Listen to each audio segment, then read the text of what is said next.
What do you know? It is in a very strong Terran group with Marine King Prime and Liquid Tasia, a Protoss versus Zerg deciding the final match. A huge shocker, Marine King Prime and Tasia knocked down. Scarlet versus Brown is about to go down, beginning on a map known as Grand Lagoon that I am not a big fan of, as from the Nope. Protoss point of view, I would say. Oh. Yeah, I have to reiterate those comments. It can be. I mean, I've seen a lot of games on this map in the GSL, for example, and grabbing first base and second base, hunky dory, you're okay. Getting that third base Is treacherous. impossible. Ugh. It is disgustingly difficult. And what's also weird about Grand Lagoon is that it's in the mid game you can end up with some issues as Zerg because there's almost all narrow passageways. In fact, the expansions themselves are the most wide open regions. So this means that when the Zerg does elect to engage the Protoss, it's very rough for Zerg. Force fields are a nightmare, but most of the time Zerg's just going to win by having more stuff because Zerg can quite simply get up 3 bases. Yeah, yeah. And also Zerg has a pretty good advantage in the form of once they establish that early map control with Zerglings, the 2 watchtowers work in a very, very similar way to Cloud Kingdom, where you actually can't sneak by those 2 watchtowers on the ground almost at all. I think there's maybe a small slither on the very extremity of the left and the right-hand sides, but other than that, it's so hard to get up and actually put on some secret pressure. Let's go ahead and introduce our players. The unlikely Protoss making it to this winner's round from Team No One. It is Brown. Brown. And spawning up to our top right-hand corner here as our purple Zerg. After defeating MKP pretty formidably, she goes by the name of Asa Scarlet. I mean, I want to go ahead and take a journey down to Brown's natural expansion, where you see it's a relatively easy hold. It's a little annoying with these rocks, but no more annoying than Ohana would be. But journey with me leftward towards the expansion that's on that left side. You can see already it's incredibly far away from the natural expansion, and it has this huge wide open ramp. So that's generally the easiest-ish to take. And then you head down to this bottom expansion. I mean, that's way the hell far away. And the connecting neck between those 2 bases has like 7 attack angles. So Protosses really do need to go for this left base. It's the only real way to do it. Wall in your front, take down the rocks, and then shoot on up to take that. But still, it's a nightmare to secure a third base on this map. You cannot secure it with your 4-gate sentry immortal defense as you could on a map like Daybreak. Yeah, it's so hard to. And off the back of that, a lot of Protosses have just been saying, well, it's time for a 2-base all-in, guys, with Immortals. And that could come to fruition here. Brown could employ that. We've seen a lot of people go for that in the Korean scene thus far. It's become quite infamous, in fact. So we'll see if he wants to go for that kind of play. Yeah, I mean, in truth, the fact is, as you might know, Immortal Sentry All-In is done by everyone. Yes. Protoss win rate has crept up to 1,000%. How can it possibly get there? But it's true. It has. That's how they do it. It won BWC. Every time they play a 1v1, they earn 10 wins. 1,000% is the win rate right now.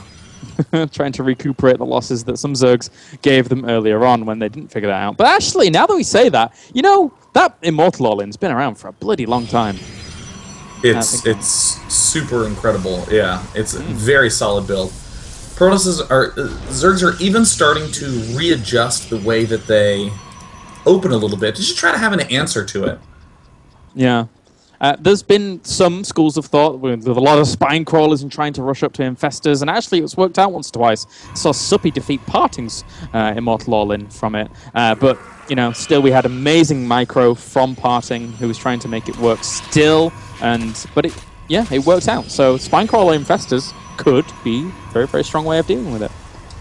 Yeah, and I mean, the truth is that Zergs have become so comfortable holding off everything that gets thrown at them that you don't really need to do this very by-the-book, double gas at 6-minute play. You can even do things like what we see Dongre Gu has done before, get a fourth, or excuse me, not Dongre Gu, Losira, get a fourth hatchery before doing any sort of layer tech. And it's a pretty interesting way to defend these sorts of attacks, just with overwhelming numbers of Zerglings. Getting the very fast +1 Carapace upgrade is another big key that players have been exploring as an answer to that. And I mean, we've been talking about this Immortal All-In a lot. There's still a possibility that Brown will not do it, but I would still be surprised to see him do something otherwise, given that this map's third base is so tough to take. Yeah, and meanwhile, Brown had a probe up to the top left-hand corner, but was spotted by Zerglings eventually. One Zergling actually just ran straight past it, but the second Zergling came along to actually find it. Meanwhile, we do have... Well, he spotted the expansion, so he knows what he needs to, but it could have potentially been used later on for some kind of aggressive move, which, you know, unfortunately for Brown, is not going to be too easy as now. Those Zerglings, they're actually just going to run up and... Ooh, well, no, they decide to turn around. Okay. Bye-bye, Zerglings. It's looking very Immortal Sentry all-in-y. It is. You should... the general structure for this build is start the Immortal before you begin +1 attack. We're going to find out soon enough. Double gas at 6 minutes from Scarlet. Very scripted to this point in time. Let's see what Brown does. Ooh, started that +1 quite early. What's going on? Oh, an Observer first. Well... Okay. Looks like it might not be the Immortal Sentry all-in, much to my chagrin. Yeah. And much to Scarlet's grin. I would say so, because Scarlet now has the opportunity to, you know, in the mid to late game, just exploit these angles. Wait a minute. Okay, so, oh, sorry, never mind. I thought he had cancelled the Observer then for an Immortal, but no, it's done, and the Immortal is on the way now, probably with those sentries, just to secure a third base. But we've already talked about the treacherous architecture of this map that can quite easily topple you when going for this third base. So yeah. Brown has to be so careful about this. He has to create great SimCity. He has to be fully aware of his opponent's positioning in terms of the middle of the map. And all of these things work in tandem for him to try and claim that third. And WoW is he not going for the Immortal Sentry all-in? I would... Or is he now deciding to do it? We're seeing Chrono Boosts on there. It's not unheard of to transition into that after the Observer, but really I think that the delay time, it is nice to get this whole push going the 20 seconds earlier by skipping the Observer. Well, it looks as if he actually is going to now, but you're right. I mean, it's 9.9 times out of 10 when you see an Immortal all-in, it's the 3 Immortals, then into a Warp Prism, then into an Observer, or vice versa with the Warp Prism and Observer. It's not normally an Observer first, and Brown here, I mean, he's spotting things, but this Observer really hasn't utilized itself too well in terms of what it's going for, and the Immortals are slightly delayed. It is the Warp Prism as well, Sean. And it's the all-in, done a little bit slowly, and of course sung to the theme of the Brady Bunch. We're seeing Scarlet has already established more than enough defense. I mean, if you're hitting 10 minutes and you just haven't seen anything, no attempt for a third, no attempt to move out, you see some Immortals at the front, you just flood units. Yeah.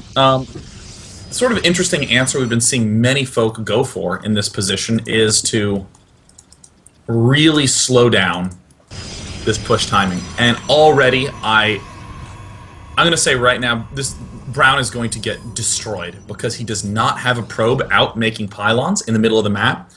The Warp Prism in the modern Immortal Sentry all-in is used to micro the Immortals around and to pull the sentries out. But now it needs to be used for warp-ins, so they cannot do that micro. Scarlet striking this right now, expending as much force field energy as possible, and this is going abysmally for Brown.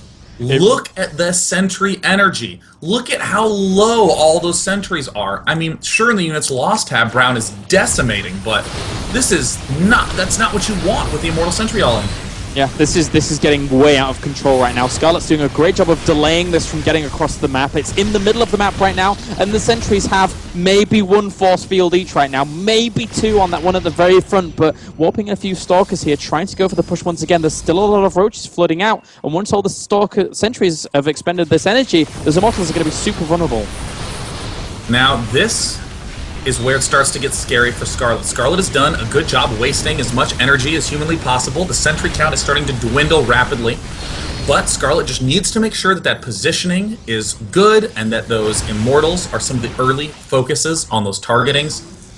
Fourth macro hatch up. It's still a little bit of a tough defense, but as long as Scarlet continues to macro quite hard, it's going to be not a big issue. And especially considering that, again, this Warp Prism has to be used for warp-ins. It cannot be used exclusively for micro. Yeah, and the majority of what we've actually seen Brown warp in has been sentries because he expended all that energy. He should be warping in Stalkers to add on that extra DPS here, which he just can't because he has to warp in those sentries for the extra space control. And now Scarlet's going to try and come in from both sides here. Few units being caught off at the back. This is actually a really good position here for Brown, but all the drones coming off as well. The Roaches have breached this location. There's no more force fields left. This is looking pretty bad here for our Protoss. And now we're seeing the dilemma. You gotta micro those Immortals, but you can't warp in at the same time. A clean, straightforward defense from Scarlet after a delayed and heavily botched Immortal Sentry all-in. Good game. Makes it look easy. That was impressive. It's for me, it really. I mean, despite it coming a little bit late anyway, which we'd pointed out before, it was the taking of those engagements that early on at the Protoss front, always poking in with Zerglings, seeing, oh, the Immortals are coming out, then bringing the Roaches along to just really, really make it hard for Brown to traverse the map peacefully.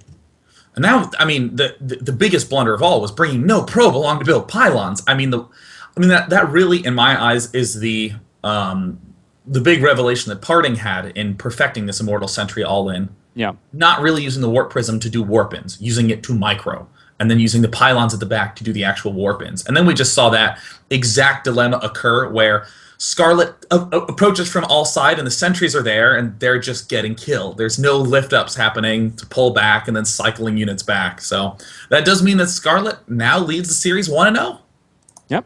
And we shall go on to commercial break here in just a sec, guys. And then when we're back, we'll have Brown versus Ace of Scarlet, game number 2.